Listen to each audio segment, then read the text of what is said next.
ഇതർ കിച്ചണിലേക്ക് എല്ലാവർക്കും സ്വാഗതം. ഒരല്പം കടച്ചക്ക ഉണ്ടെങ്കിൽ ടേസ്റ്റിയായി നല്ലൊരു സ്നാക്സ് ഉണ്ടാക്കാവുന്നതാണ്. അതിനായി ഒരല്പം കടച്ചക്ക ക്ലീൻ ചെയ്തെടുത്തിട്ടുണ്ട്. അരിപ്പൊടി, മൈദ, കറിവേപ്പില കട്ട് ചെയ്തത്, പച്ചമുളക്, സബോള അരിഞ്ഞത്. ഇനി ഇത് എങ്ങനെ തയ്യാറാക്കാം എന്ന് കൂടി നോക്കാം. ഒരു കുക്കർ എടുത്തതിന് ശേഷം കുക്കറിലേക്ക് കടച്ചക്ക അരിഞ്ഞത് ഇട്ട് കൊടുക്കാം. ഒരു ചെറിയൊരു കടച്ചക്കയുടെ അരഭാഗമാണ് എടുത്തിരിക്കുന്നത്. ഇതിലേക്ക് ഒരു അല്പം വെള്ളം ഒഴിച്ചു കൊടുക്കാം. ഒരല്പം ഉപ്പ്. ഇനി ഇത് നന്നായി ഒന്ന് മൂടി വെച്ച് വേവിച്ചെടുക്കണം. മൂടി വെച്ച് കൊടുക്കാം. മിക്സിയുടെ ജാർ എടുത്തതിന് ശേഷം മിക്സിയുടെ ജാറിലേക്ക് നമ്മൾ വേവിച്ചെടുത്ത കടച്ചക്ക ഇട്ട് കൊടുക്കാം. ഒന്ന് തണുത്തതിന് ശേഷം വേണം ഇട്ട് കൊടുക്കാനായിട്ട്. ഇനി ഇതൊന്ന് നന്നായി ഒന്ന് അരച്ചെടുക്കാം. നല്ലതുപോലെ അരച്ചു കൊണ്ടുവന്ന കടച്ചക്ക ഒരു ബൗളിലേക്ക് മാറ്റിയിട്ടുണ്ട്. ഇനി ഇതിലേക്ക് അരിഞ്ഞു വെച്ചിരിക്കുന്ന സബോള ഇട്ട് കൊടുക്കാം.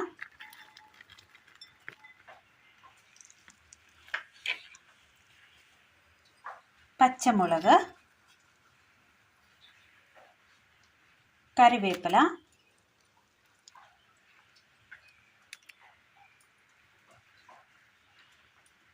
ഒരല്പം അരിപ്പൊടി,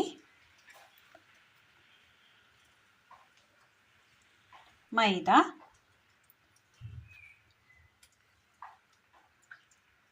ഉപ്പ് ആവശ്യത്തിന്, മുളക് പൊടി,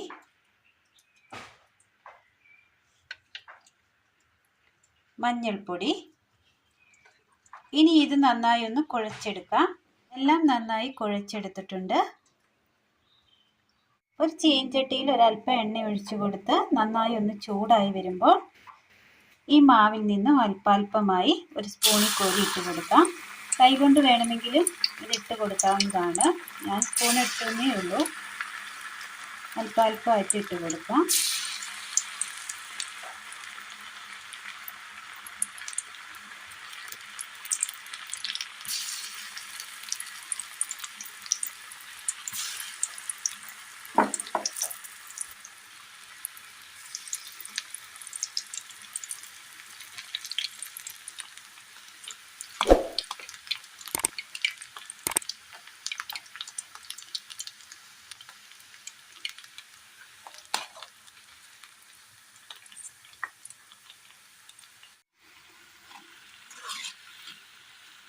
അങ്ങനെയെല്ലാം നല്ലൊരു ചുമന്ന കളറായി വരുമ്പോൾ കോരി മാറ്റാം.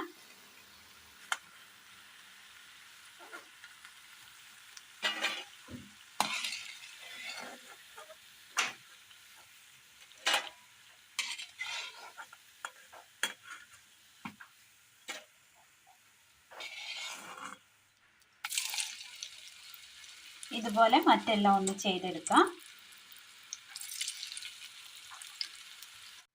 എല്ലാവരും ഒന്ന് ചെയ്ത് നോക്കി അഭിപ്രായങ്ങൾ അറിയിക്കാൻ മറക്കരുത്. 4 മണി ചായക്കൊപ്പം കഴിക്കാൻ പറ്റിയ കടച്ചക്ക പക്കാവടയാണ് ഇന്ന് നമ്മൾ തയ്യാറാക്കിയത്.